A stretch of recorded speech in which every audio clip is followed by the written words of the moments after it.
I was waiting in line and somebody came up to me and looked down at my watch and said, "Wow, that's a really cool watch. What does it do?" Of course, my response was, "Tells time." "But what else does it do?" "Tells time."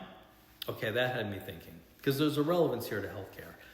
So smartwatches today are amazing. They can not only tell time, they can answer your phone, send an email, read a text, count your steps, monitor your vitals, show you where you're on a map, even control the lights in your house. And there's new features being added every day. So how does that relate to healthcare, and why is it important? Because sometimes old school really is the basis for where we need to be. So for me, and I've been in practice for 35 years, I see the difficult, chronic, or complex pain cases. So I'll see the patient that's had a variety of different treatments, let's say for back pain, and maybe even surgery, and they're no better than they were before they started, or maybe they're a little better and there's still something there, or maybe in some cases they're worse than they were, because that does happen too. Because every procedure still has risks, and those risks could have outcomes that are not so great, especially if they weren't necessarily needed to begin with. So my encounter starts with a really good, thorough history. You have to ask the patient and inquire more details, because they never provide all the information that you're going to need to make this decision. So you obtain all this information to find out more about the distribution, the quality of their symptoms, a variety of different things, what makes it better, what makes it worse, all of which are contributing to your working clinical diagnosis, including comorbidities, which are very important.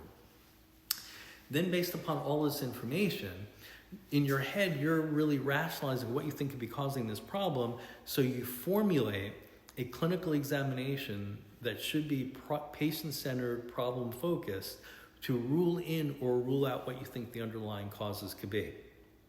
So you do this clinical examination, and by the way, it is possible to even do this on telemedicine, which I never would have imagined, but we've been able to do that because you can make use of the tools that are available by having someone else be your hands, which is pretty interesting.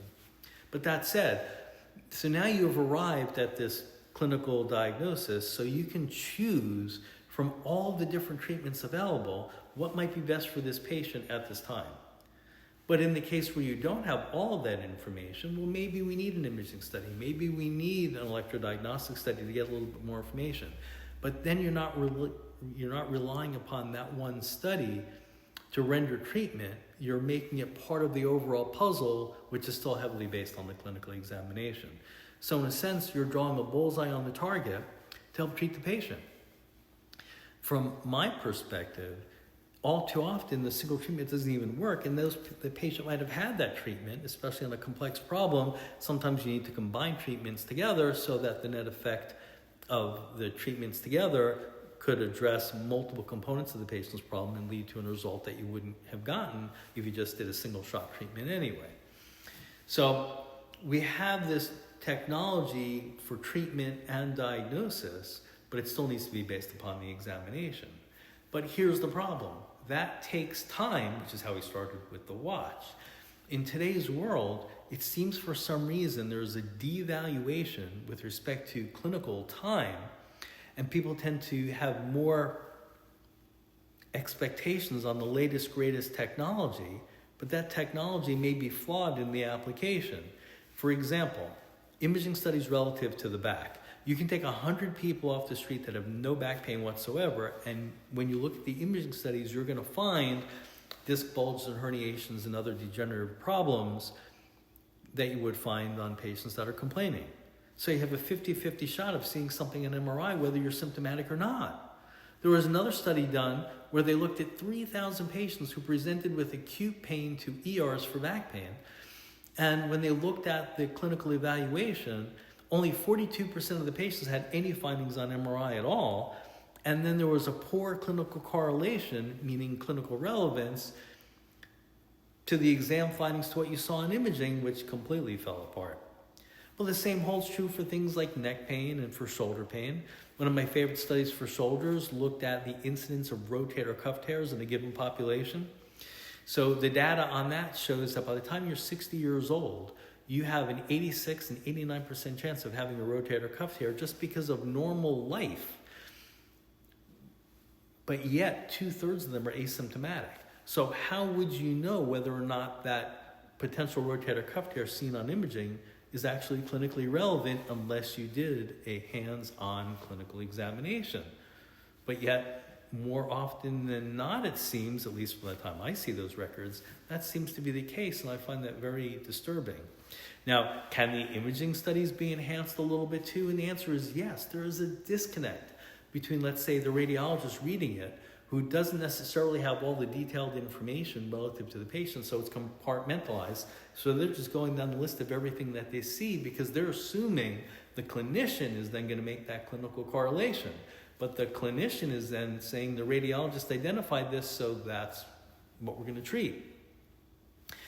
At least if you put additional information like, okay, this patient just hurt their shoulder 2 weeks ago, and there is a suspect rotator cuff tear, is there any evidence to suggest inflammation to indicate that it's acute versus chronic, not necessarily needing treatment?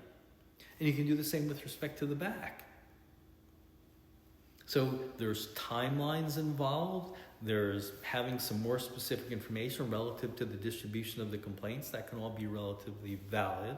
But this helps you draw a bullseye on the target and then triage, essentially, what treatment might be best for what patient, this particular patient at least, at this particular time. That's old school. And while I wish this was the standard of care in today's world, I don't think that's the case. So what I'm advocating is taking a step backwards, reassessing the patient, think old school, telling time, give me that examination, and then see what we come up with.